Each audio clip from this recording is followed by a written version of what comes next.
So my the article, I'm going to go ahead and go to my desktop view. Let me see if I can transition this for you. Yeah, that looks like it might have worked. My article of the week that I thought that was my favorite. Again, I'm tripping all over myself trying to figure out what I'm doing here. All right, it was from episode 202, right? I did one on homesteading broke and easy food storage. That easy food storage was my own personal article, but that wasn't even my favorite one, although I thought that was a good one. The homesteading broke, can you homestead when you're broke, is actually, I thought, was a really great article, and because of the fact that we want to be more self-reliant. We're pushing ourselves to be just a little bit more self-reliant, and so I thought this was a great article that I wanted to talk about just kind of briefly. So, like I said, it's over at homesteadsurvivalsite.com. I've linked to it in the show notes, so you can check that out. And I just wanted to kind of go down and talk just a little bit about this article.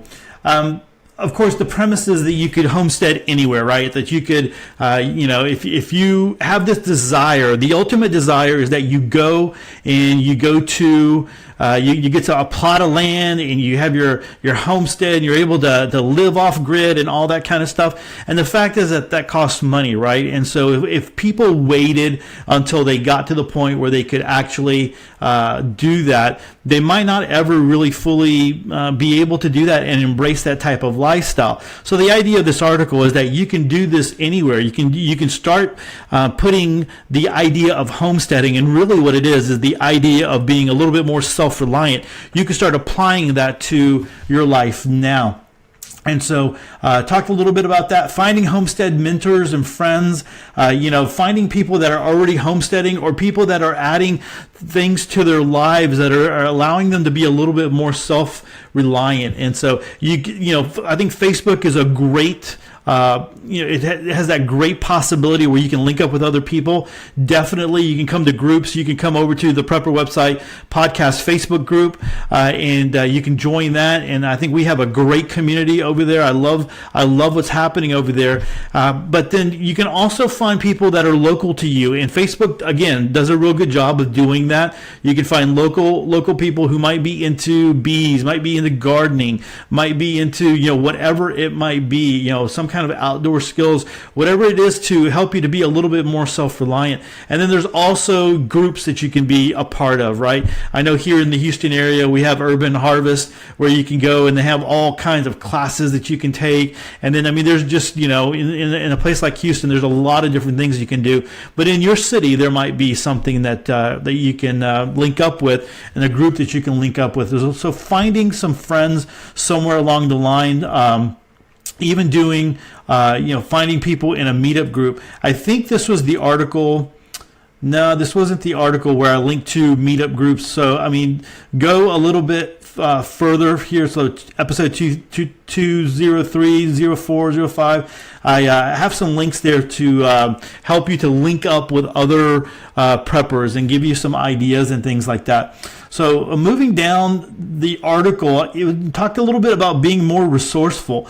And just finding ways where you're not spending money. And of course, they talked about Craigslist and Free Cycle and those kinds of things. But it really is just a different kind of mindset. It's a different mindset of when you're talking about homesteading. And so you're looking at something like, okay, in the past I might have looked at this and it was trash. Now I'm looking at it and I can turn that into a chicken coop. I can turn that into, I can use that in the garden. I can do, I can put that in the garage and kind of wait and use it for something else. And so you have that possibility there.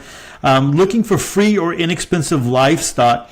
One of the things that even in the Houston area, I live in the suburbs. I've had rabbits and I've had chickens, right? So it's not very difficult to do. This one here, this article, when it was talking about here in this paragraph, was specifically talking about looking for people who might have purchased animals and they couldn't keep them for whatever reason it might be. Maybe they got busy, maybe they had to move, those kinds of things. So where you can maybe inherit some rabbits, or you can, inherit some chickens and those kinds of things, where you're not spending a whole lot of money. One of the things is pretty sad. I mean, but it happens all the time, is during Easter time, where people give little bunnies and things like that away, and then they start growing, and parents don't want to invest in in food and cages and all those kinds of things. And so there's a lot of little bunnies available maybe during right after Easter time. Then gardening on the cheap. I think everybody can be gardening. If you don't have room in your backyard, definitely some container gardening would be easy to do. And you can learn how to let things go to seed and save those seeds. I mean, those are skills that a lot of people don't know, right? Is figuring out how where, when you go to Home Depot or you order seeds from a catalog or wherever you get your seeds. How do those seeds, how do they put those seeds in those packages? Where do they come from? And the fact is that not a lot of people know how to get seeds out of fruit and vegetables that they're eating. And so learning how to do that and play around with that and would be very, very, it would be a great skill to have. But then also allows you to garden and continue gardening, especially if you have some really great vegetables that some heirloom vegetables that you want to continue on and keep those going. But then it talked about maybe transplanting. People who don't want to, for whatever reason, they're getting rid of their vegetables or their plants or whatever, and then just throwing some things out there that really aren't in this article is like even going to like a Home Depot or a nursery when it's out of season, and if you can somehow, if you have a greenhouse or you have a way to be able to save those kinds of plants and keep them going, maybe bring them indoors until next season. I mean, I don't know, but that is possible. That's a possibility that you can do. Another way that you can kind of homestead or be a little bit more self-reliant is to make a compost pile.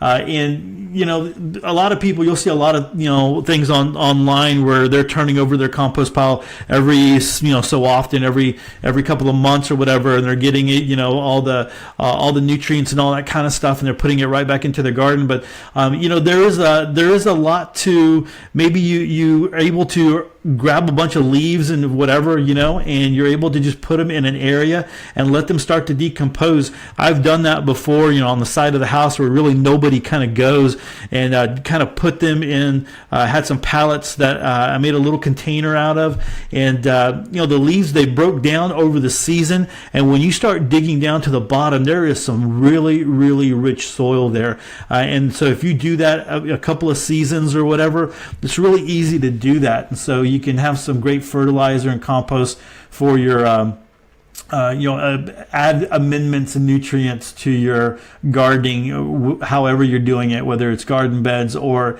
you're doing it in container gardening. You have a container garden. All right. So also, what about preserving what you grow in what you gather? That's another way where you can start to homestead. Even if you don't have a lot of money, you can start to become self-reliant. I mean, in the preparedness community, we talk a lot about canning and things like that and dehydrating food, but not a lot of people do that.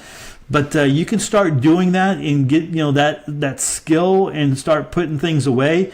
In the grocery store, when the grocery store starts selling things for really, really cheap because it's whatever it's about to expire or whatever, you can go ahead and pick those things up and then go ahead and can them. And so a lot of different ideas there, but I think that's a great way to be self-reliant is know a little bit about canning and those kinds of things.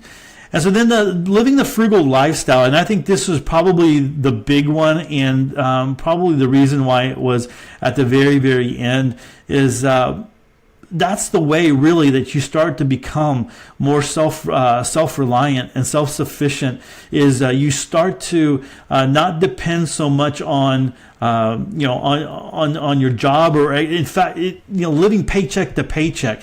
And that's so easy to do in our society where, you're keeping up with the Joneses and stuff. But a way to start living a little bit more frugally and start living beneath your means and start saving that money and start putting that money to good use. I mean, that's really a great way of doing it. If you want to come over to Prepper website, I do have a page, and so I'm just doing this kind of on the fly here.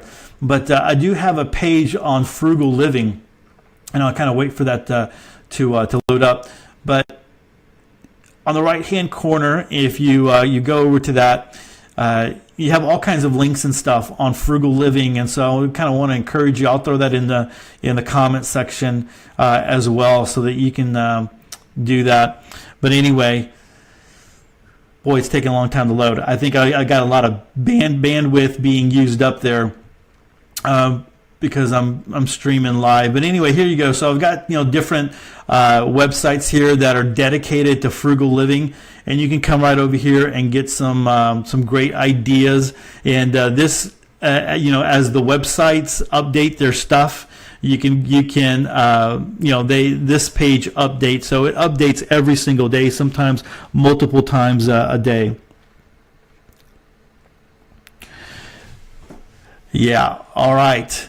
So I see Randy's like, if you can't homestead in the country, homestead where you are. Definitely, Randy. And that's the whole idea of it, and start building some skills. I mean, you don't have to wait till you're out in the country to start building some skills, or wherever you live. And one of the cool things is, like, where I live, and I know I've talked about this on the podcast before, is you could be going down a